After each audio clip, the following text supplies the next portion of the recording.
Good morning, everyone. Welcome to this day in history for January the 6th. It's the 6th of the month already. We are talking about all the cool stuff that happened this day in history, hence the name of the show. Now, I have a little funny thing to tell you guys before we go on and tell you all about this day in history. As we are always live to tape.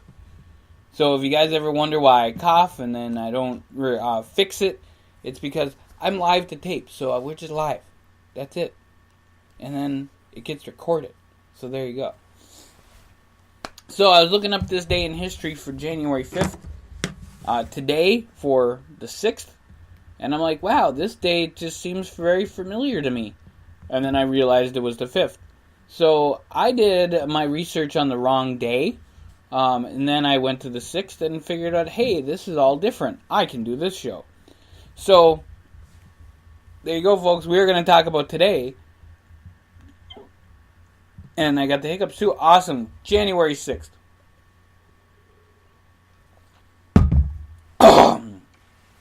Nothing like dead air, right?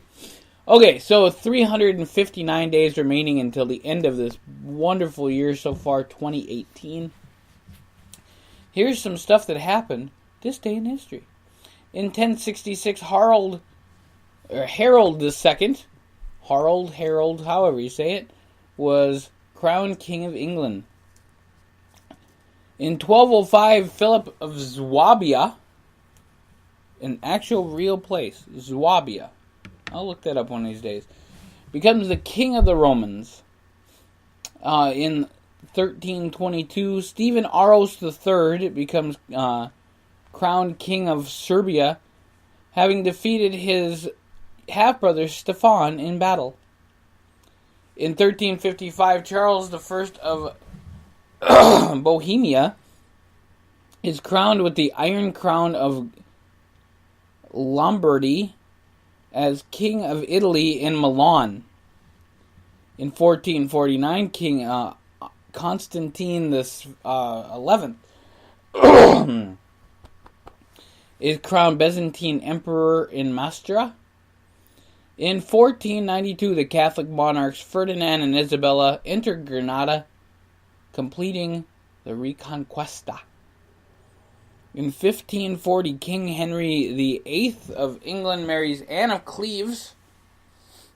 In 1661, the fifth monarchists unofficially attempt to seize control of London, England. Now, if you were sitting there in 1661 and said, hey, this really cool, awesome, and very humble guy is going to be talking about this attempt unsuccessfully, they're going to be talking about this attempt, would you think that would happen? No way. Especially somebody from America. Especially someone who has German and Native American heritage. Yes, I do. Especially somebody on the internet. Broadcasting to the world. People in England are listening to this. Who would have figured? Alright, 1690, Joseph, the son of Emperor Leopold I, becomes King of the Romans. This one's awesome. In 1621, the Committee on Inquiry on the South Sea Bubble. I have no idea what that is, and I'm completely interested. It publishes its findings. I will find out all about the South Sea Bubble and get it back to you guys. Alright, 1781, in the Battle of Jersey, the British defeat the last attempt by the French to invade Jersey in the Channel Islands.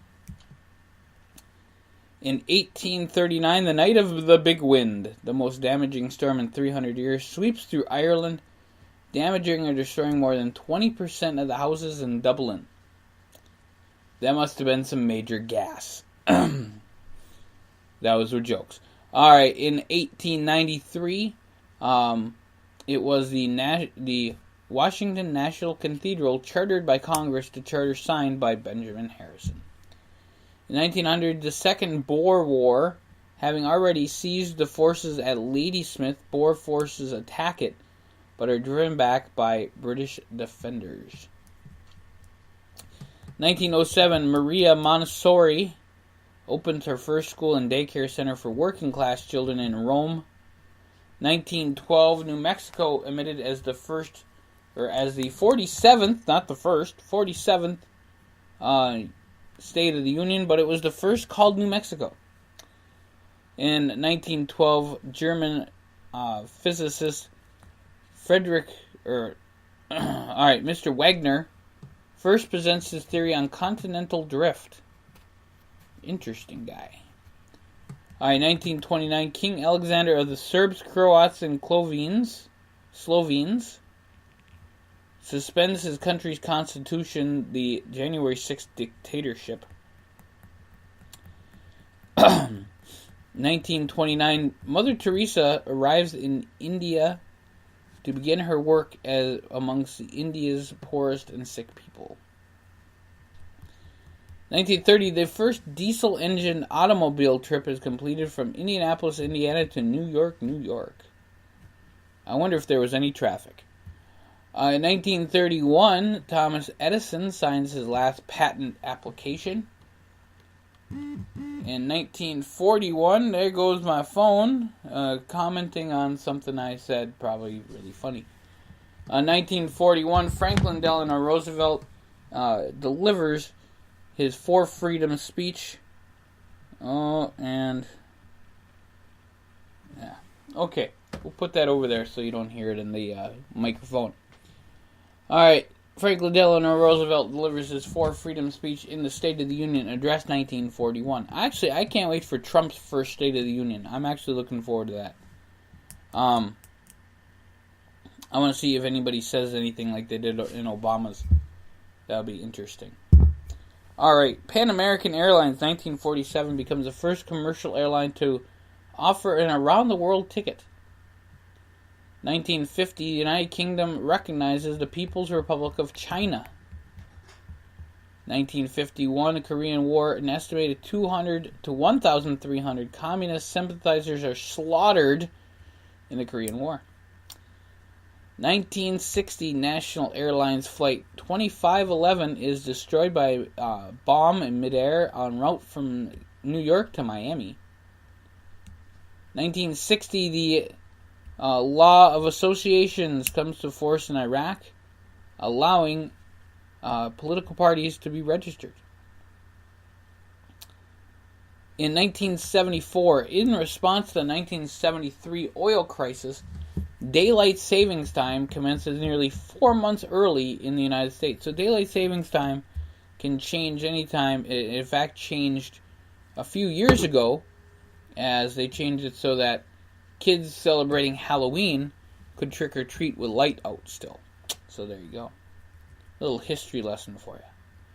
1978, the crown of St. Stephen's, known as the Holy Crown of Hungary, is returned to Hungary from the United States, where it was held after World War II.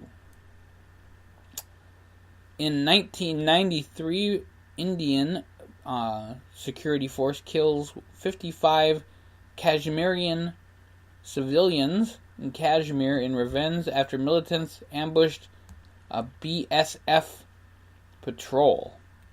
1995, a chemical fire in an apartment complex in Manila leads to the discovery of plans of a big mass terrorist attack.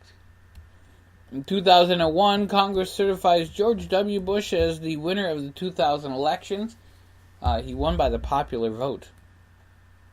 Or he won by the electoral vote. Of course, Al Gore won way more votes than he did popular vote. In 2005, the civil rights movement, Edgar Ray Killen is arrested as a suspect in the 1964 murders of Cheney, Goodman, and Swarner. In 2012, 26 people are killed and 63 wounded as a suicide bomber blows himself up in Damascus. And last year, 2017, 5 people are killed, 6 others injured in a mass shooting in Fort Lauderdale Hollywood Airport in Broward County, Florida. So those were the things that happened this day in history. We have a few births and just a few deaths we're going to talk about today. In 1367, Richard II of England was born. In 1412, Joan of Arc was born. A little updated. Those are the two big history ones I want to bring up, but the ones that, for people who you might remember from TV and movies and music and all this other great stuff. Bonnie Franklin, born this day, 1944. Syd Barrett, 1946. Rowan Atkinson, 1955. Howie Long, 1960. Jacqueline Moore, 1964. John Singleton, 1968. Norman Reedus, 1969. Julie Chen, 1970. Along with Gabrielle Reese. Mike Jones. Who? Mike Jones was born 1981. That's from his song, Mike Jones. Who? Which is great because it makes funny. And Kate McKinnon, one of the funniest women on Saturday Night Live, born this date in history, 1984. We got some deaths to just talk about. Theodore Roosevelt, 1919. Lou Rawls, 2006. And Tilium, the American-held orca, died this day in 2017. It doesn't always have to be human, folks. Just saying. Don't give me that lip. All right. It's Armed Forces Day in Iraq today. It is Three Kings Day today in Christianity. Three Kings or Epiphany Day. It's Christmas Eve in Russia, the Ukraine, Bosnia. So Merry Christmas to you guys, apparently. Little Christmas in Ireland. Three Wise Men Day today. Awesome, awesome stuff. So thank you guys for listening to this day in history. Check it out on thescottshow.com every single day. We do up this day in history.